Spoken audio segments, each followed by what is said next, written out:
G'day, Paul here, up on Mount Coolum on New Year's Eve. One thing I wanted to achieve this year was to climb Mount Coolum because I wanted to talk about these rocks.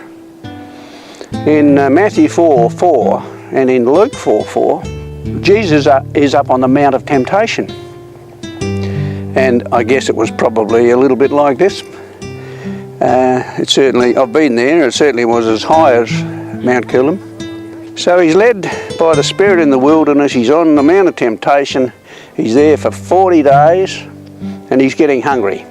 And the devil comes and tempts him. He says, why don't you turn these rocks into bread? And don't they look like loaves of bread? They are amazing formation. And it would be very tempting if you hadn't eaten for 40 days. He said, since you claim to be the Son of God, why don't you turn these into bread? And Jesus looks at Satan and he says, it is written. It's written in the book.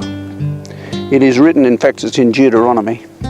It's written that man shall not live by bread alone, but by every word that proceeds from the mouth of God.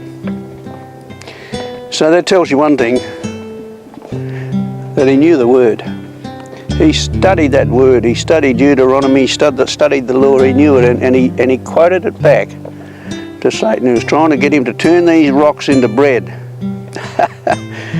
And it is written. If it's written in the Word of God, it's true. You can bank on it.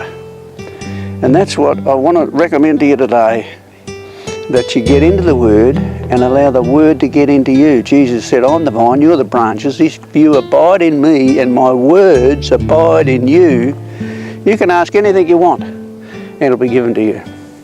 But it means abiding in the vine all the time, abiding in the vine, and the only way to do that is get the word into you.